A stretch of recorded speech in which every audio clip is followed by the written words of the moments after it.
About telling the story in 60 hours. If you could pick another author or story you'd like to see done either by Amazon or by someone else in 60 hours, who would it be? Well, I'm going to be really selfish and say I'd like to see Jack McAvoy and the poet and Scarecrow turned into 60 hours of TV. And then if it was done with Amazon, you know, in my books, there's no walls. The characters move through all the books. Harry knows Rachel from the poet. He's had dealings with Jack, and so I think that would be cool to have 2 series, but sometimes they cross. So you've got the Marvel universe, now you want the Connolly universe. Yeah. Oh, forgive me, I haven't read the books, but how can Good night. This better be a really good question. really good question. How can Harry afford such an amazing house? Oh, good question. All right, you're off the hook. That is covered at least twice this season because everyone's going to say that. So I don't know if I should tell you or you guys keep watching. But it's covered in the books because he has a similar type house in the books. Probably not such a grand view, but it, you know, it involves Hollywood, and it is discussed at least twice. Oh, good, because it was a bit jarring. I couldn't work out what was going on with this. It's actually. Well, I wasn't naked in the house. You know, you gotta keep watching. You know, a little piece of trivia that house is, I don't know, for those of you who saw the Michael Mann film Heat, that is the same house that Amy Brenneman has in that one particular scene with De Niro. And another little bit of trivia is that Michael Mann is so insane that rather than using the actual just shooting live in the house, he had them shoot green screen plates. So when you see the film next time, you'll notice it's very, very clearly green screen, whereas we shoot there, which is a lot of fun because it usually means we don't get out of there until about 3 o'clock in the morning. But it's beautiful, and it's kind of also a great metaphor for Harry, you know, obviously looking over his city and kind of absorbing it all. Yeah, to me it's the heart of the books are when he's out on the deck. He goes out there, you know, by design a couple times a book, and I love those scenes. I love them for their silence and their jazz, and I'll tell you what, I don't think if we had this show on any network or cable, they would let us get away with this jazz music because it's, you know, not many people listen to jazz, and they would be saying like, "Why isn't it Lana Del Rey?" or something like that. Just a quick question. I have read your work, and I really enjoyed. Sorry. I really enjoyed the Burning Room. Can I just ask the question? Is Titus? Are you going to be doing all the audios now?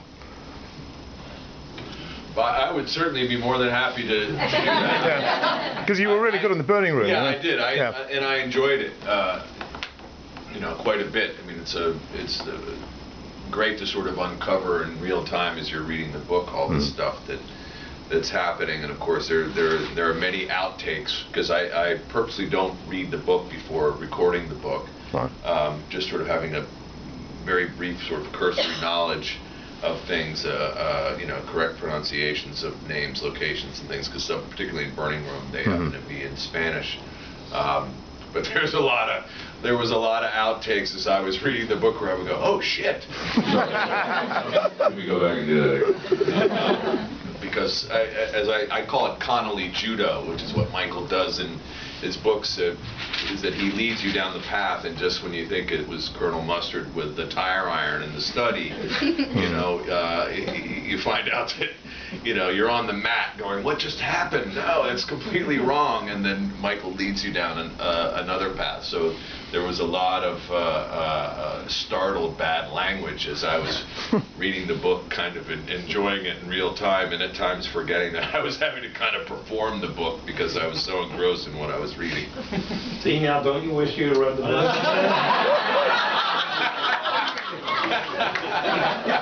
What is your name, sir? I will definitely be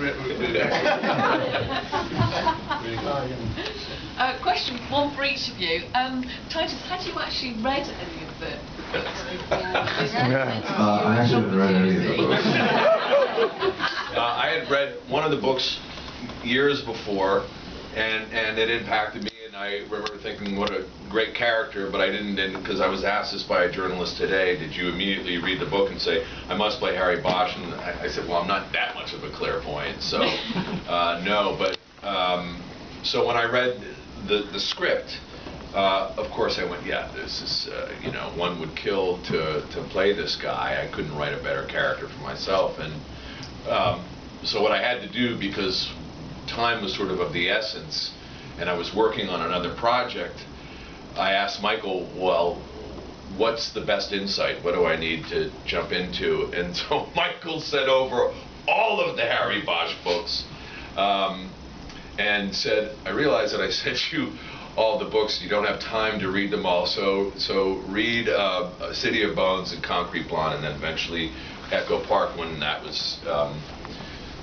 established that we were going to also be tackling that story, and I now not only read them for my own education, but I thoroughly enjoy reading the books. So You've read them all now? no, I haven't read them all. Just because I like to sort of digest the books and read them. But I find the place that I enjoy them the most is on an airplane, because it's the one time where I can binge read, for lack of a better term, because I don't want to put them down, because I find them so compelling. Michael, you mentioned Rachel Walling and Jack McAvoy and some of the other supporting characters that would hopefully crop up in future series, maybe, if they can cross over. There's one other major character of yours that's really related to Harry, and he's already appeared in film, in The Lincoln Lawyer, and with Mickey Haller, the lawyer, and we'd obviously hope there'll be more films to come. Would that mean that you would have to keep him out of the TV series, being that he's kind of existing in a parallel film universe, or could you bring Mickey Haller into future series, whether you could get McConaughey to play him or not? If Amazon wants to write his paycheck. Yeah, I mean, anything can be negotiated. I would. Good to know. It would bother me to have someone as Mickey Haller as not McConaughey. So it's more like, would he do us a favor? You know, Harry spends a lot of time in courthouses. I think it would be just cool if he's walking down a hallway one day and McConaughey walks by, you know, says hi or something like that. We can afford that.